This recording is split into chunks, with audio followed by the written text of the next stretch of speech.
Hey guys, so this is part 2 of some current favorites and a haul. In the back you'll see a new candle holder that I got that I really like. I thought I would set that behind there. It's from Partylite Votive candle holder. I thought I'd mention that. With the powder pencil from Laura Geller, and this is in the color Cinnamon. And this is the first liner I came across. That's a powder pencil that's actually an eyeliner. And so I had to get this since my favorite 2 eyebrow pencils, I would say, that are also powder pencils. I've showed those before, so I won't mention those again.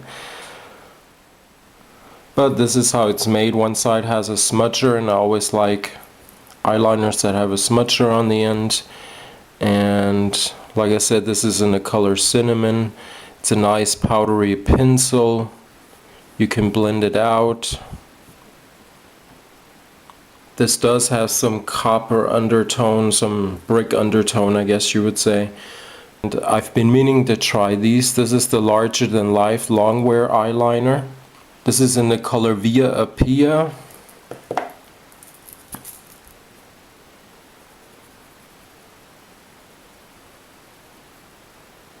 Which is also very nice, has some shine to it. Now I like this one a lot, and this one does stay on all day. Hourglass Immaculate liquid powder foundation.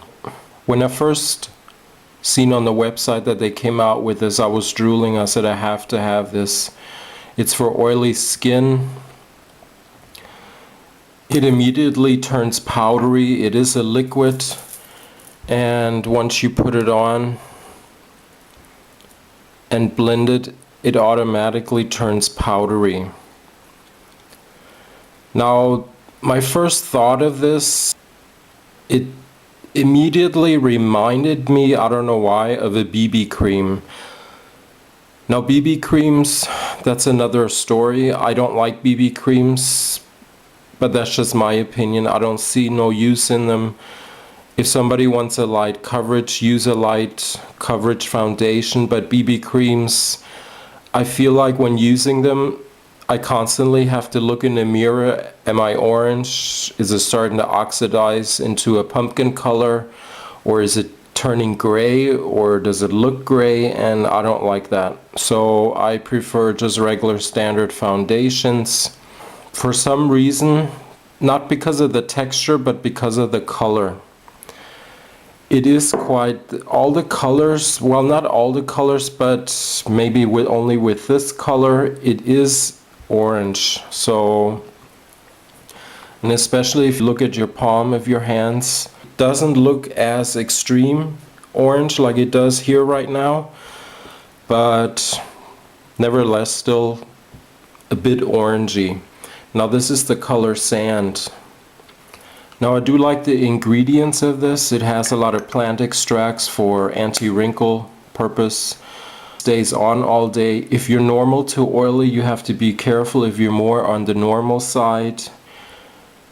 It is very drying. It absorbs oil. To me, this is a light coverage foundation. You don't see it on the skin if you happen to catch the right color that you need. Now this color does work for me, but I'm still not head over heels for it. I've used it 3 times now, and it's nice. It's the type of foundation you would apply with your fingers. They do mention you can use foundation brush. This is the number 2, I believe. I can't remember right now, and the writing has came off. I don't like using this brush with it. I prefer using my fingers if I do use it. But other than that, I would reach for my favorite top of the line buffer brushes. This is from Soeva, and I use this for every type of foundation, and this works perfect with this. So I still have to use this a couple more times and see how it goes, but I expected a little bit more out of it. You can use this without a primer, with a primer. One thing I do like about this, it doesn't have SPF in it. I've been looking for a foundation, a perfect foundation without SPF. Of course, you can use a primer that has SPF. I finally gave in on the Hourglass primer, the mineral primer. I got a small bottle of this. I've never heard anything negative about this. It's a very nice primer. I do like how smooth it is on the skin.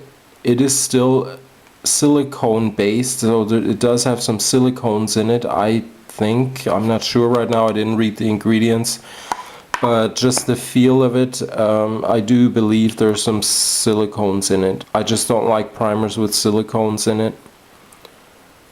Okay, here I am putting it on top of the foundation, but doesn't matter. I like the feel and the look of it. Drawback on this for me again, the first shine shows up after 2 hours. I'm glad I got the small bottle, but I will still continue using this. I think it's a perfect primer, also for oily skin, especially in the winter. But to use this in the summer, I wouldn't get away with it. Laura Mercier came out with a new eye primer, the Eye Canvas. It's been out for a while. I wanted to give it a try. I mean, I have my holy grails for eyeshadow primer, but you know how that goes. You want to try something new. I haven't tried this. This is in the color EC4. There are different colors of this. This is what it looks like. It does have some beeswax in it. The only thing might be an issue, it has mica and silica in it, so it may be a bit drying for normal eyelids. Now, if you have oily eyelids, of course this would be perfect for you. The color is nice. Ooh, very dry. I can feel it already. Now this is the first time I swatched it and I can hardly rub over the skin here. Very, very drying. So I can tell you immediately, if you have oily eyelids, this would be a good product for you. I don't know if this will work for me. You can literally hear it, how dry it is. So I wanted to try it before I talk about this, but haven't had the time. I've been reaching for regular primers that I'll just mention them right quick. For colorless and a standard eyeshadow primer for high pigmented eyeshadow, I love the Too Faced Shadow Insurance. This is my number one. It's just a cream shadow base. Two primers that add some definition that doesn't look too flat on the eye area is this one, the Urban Decay. Now Urban Decay, the other one I threw away. I'm stopped using that. I prefer this one. This is Sin, and I'm sure everybody knows this one.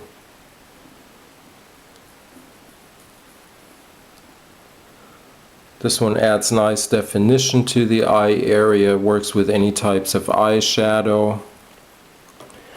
And the other one would be Buff. I always keep a backup of this. Let me see, I don't want to open the new one right. Yeah, this is the old one. It does get a bit yucky on top, but this is in the color Buff from Laura Mercier, the eye base. I've showed this one before. Also, it doesn't look flat on the eye like Wheat or Flex. I think I have Flex here. Of course, you're not going to see it on the hand, but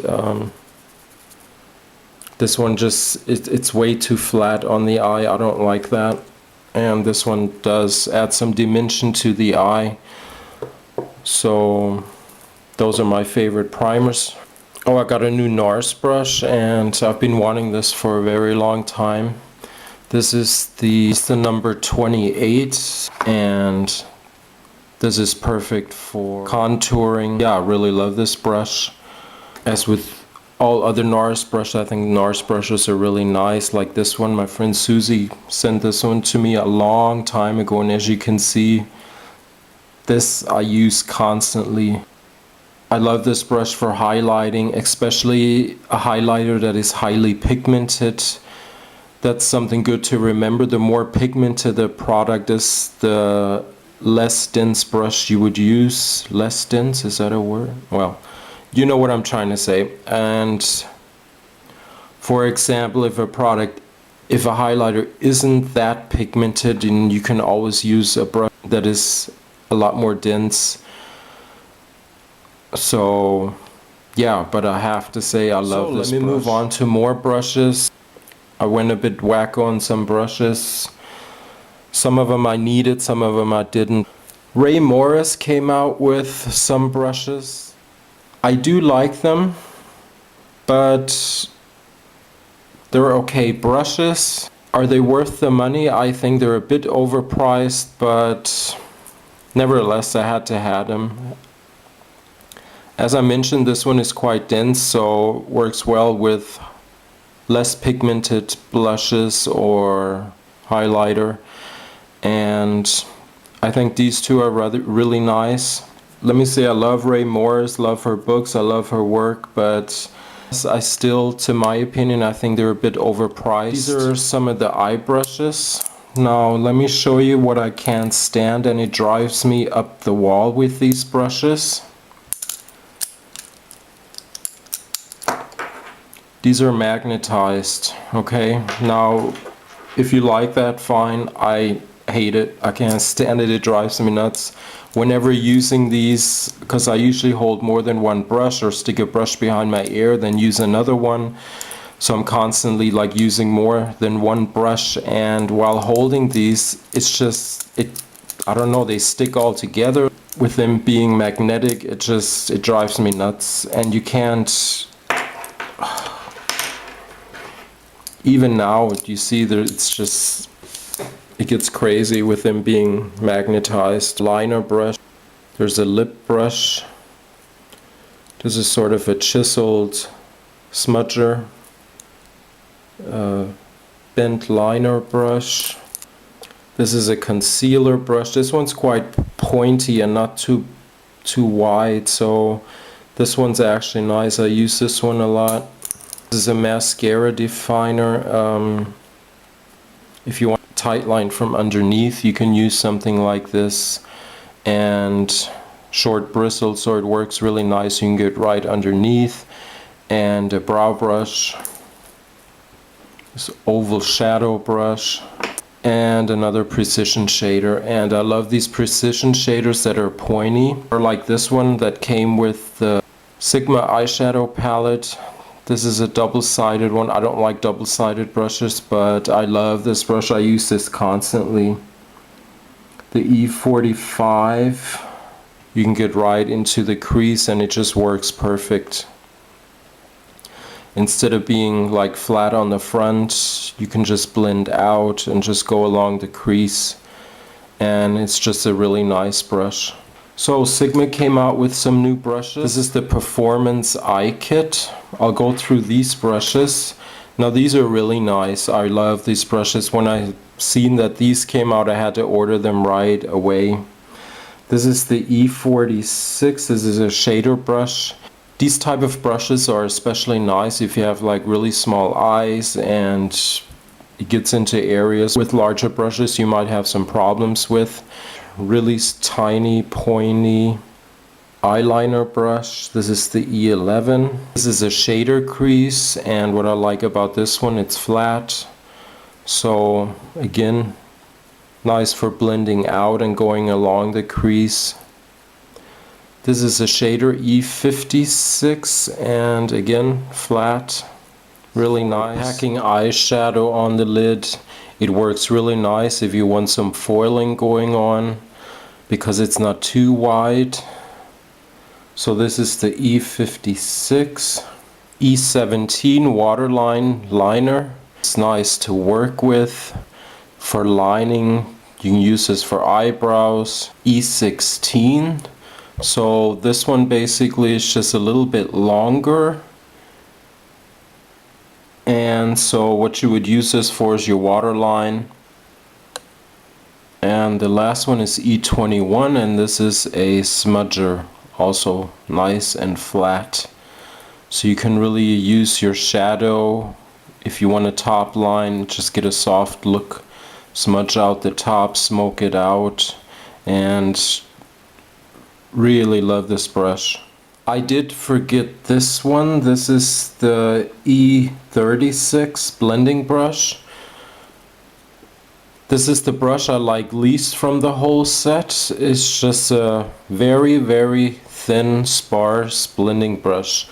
The problem I have with this, it gives in too much and bristles are too long.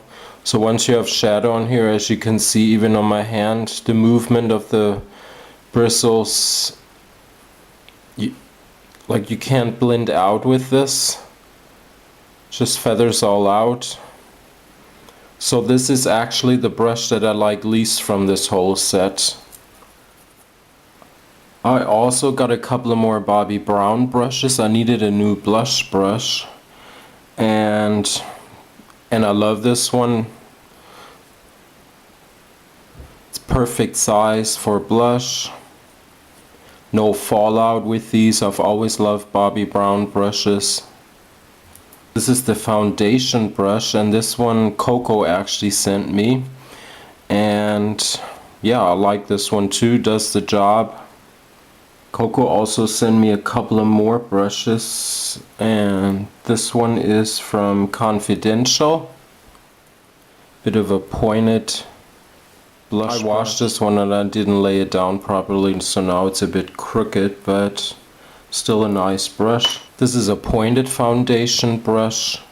This works especially nice around the eyes whenever not concealing and just using a full coverage foundation. It just blends it out really, really nice, and it's extremely dense, and really like this brush. And 3 more Bobbi Brown brushes, of course eye brushes again. Eyeliner, I really like this one. Bobbi Brown has 2 eyeliner brushes. I prefer this one with the orange bristles.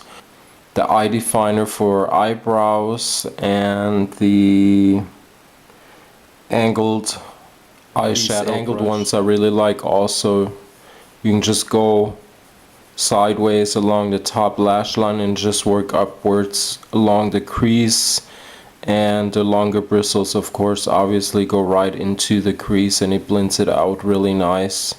So another nice one. So that covers it all. I want to say thank you for watching and see you guys soon. Bye.